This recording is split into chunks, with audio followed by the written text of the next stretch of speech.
नमस्कार मित्रांनो, आज आपण भारताच्या इतिहासातील एक अशा आंदोलनाबद्दल जाणून घेणार आहोत, ज्याने केवळ पाण्याचा हक्क मिळवून दिला नाही, तर माणूस म्हणून जगण्याचा अधिकारही मिळवून दिला. हा आहे महाड सत्याग्रह, एक असा लढा ज्याने समाजाच्या मुळावरच प्रश्न उभा केला. 1920च्या दशकात भारतातील समाजरचना अत्यंत कठोर आणि अन्यायकारक होती. जाती व्यवस्थेमुळे काही लोकांना उच्च स्थान मिळालं होतं, तर काही लोकांना फक्त जन्मामुळे खालच्या स्तरावर ढकललं गेलं होतं. दलित समाजाला माणूस म्हणून जगण्याचा सन्मान मिळत नव्हता. त्यांना सार्वजनिक ठिकाणी प्रवेश नव्हता. मंदिरात जाण्याची तर परवानगी नव्हतीच, आणि सर्वात धक्कादायक म्हणजे त्यांना पाणी पिण्याचाही अधिकार नव्हता. विचार करा, पाणी जे निसर्गाने सर्वांसाठी दिलं आहे, तेही काही लोकांसाठी बंद होतं. महाड हे एक छोटंसं गाव, पण इथेच या क्रांतीची सुरुवात झाली. महाड नगरपालिकेने 1924मध्ये एक महत्त्वाचा ठराव केला होता की सार्वजनिक पाण्याचे स्रोत सर्वांसाठी आता खुले असतील. हा निर्णय खूप मोठा होता, कारण तो समानतेचा संकेत देत होता. पण प्रत्यक्षात परिस्थिती वेगळीच होती. कागदावर अधिकार होते, पण जमिनीवर ते लागू होत नव्हते. दलित लोक अजूनही चवदार तळ्या या तळ्याचं पाणी पिऊ शकत नव्हते. या पार्श्वभूमीवर डॉक्टर बाबासाहेब आंबेडकर यांनी एक मोठा निर्णय घेतला. त्यांनी ठरवलं की आता फक्त बोलून चालणार नाही, तर आपल्याला कृती करावी लागेल. त्यांनी बहिष्कृत हितकारणी सभाच्या माध्यमातून लोकांना संघटित केलं, आणि 19 व 20 मार्च 1927 रोजी महाड येथे एक मोठी परिषद आयोजित केली. या परिषदेला हजारो लोक उपस्थित होते. हे फक्त एक सभा नव्हती, तर ती एक क्रांतीची सुरुवात होती. 20 मार्च 1927 हा दिवस इतिहासात सुवर्णाक्षरांनी लिहिला गेला. परिषद संपल्यानंतर बाबासाहेबांनी सर्वांना आवाहन केलं की आपण आपला हक्क प्रत्यक्षात घेऊया. हजारो लोक त्यांच्या मागे निघाले.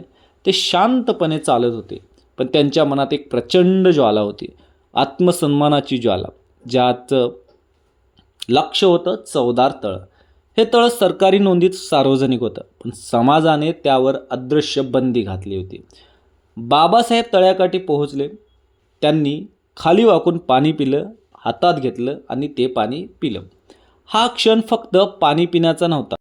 बाबासाहेब तळ्याकाठी पोहोचले. त्यांनी खाली वाकून पाणी आपल्या हातात घेतलं आणि ते पाणी पिलं. हा क्षण फक्त पाणी पिण्याचा होता का? तर नाही, तर तो मानवतेच्या विजयाचा एक क्षण होता. त्या एका कृतीने त्यांनी संपूर्ण व्यवस्थेलाच आव्हान दिलं. त्यांनी दाखवून दिलं की हक्क मागायचे नसतात, ते मिळवायचे असतात. पण या कृतीनंतर परिस्थिती शांत राहिली नाही. समाजातील उच्चवर्गीय लोक संतप्त झाले.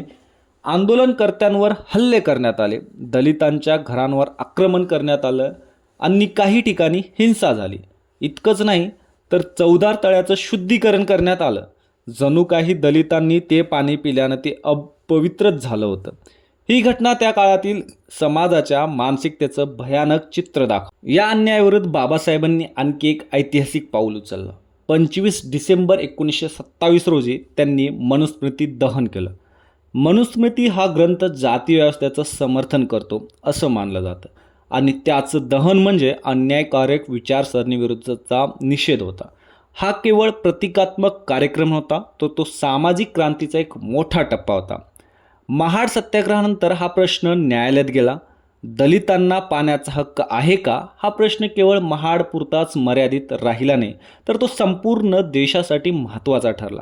या संघर्षामुळे समाजात जागृती झाली आणि समानतेच्या लढ्याला नवी दिशा मिळाली. महाड सत्याग्रह हा केवळ एक आंदोलन नव्हतं, तर तो एक विचार होता, समानतेचा, स्वाभिमानाचा आणि मानवतेचा. या आंदोलनाने पुढे जाऊन भारतीय संविधानातील मूलभूत अधिकारांसाठी मार्ग तयार केला. आज आपण जे हक्क उपभोगतो, त्यामागे अशा अनेक संघर्षाची कहाणी दडलेली आहे. आज आपण सहजपणे पाणी पितो, कुठल्याही ठिकाणी जातो आणि आपले अधिकार उपभोगतो. पण हा प्रवास सोपा होता का? तर नाही. त्यासाठी कुणीतरी लढलं, कुणीतरी अपमान सहन केला आणि कुणीतरी इतिहास बदलला. तो माणूस म्हणजेच डॉक्टर बाबासाहेब आंबेडकर.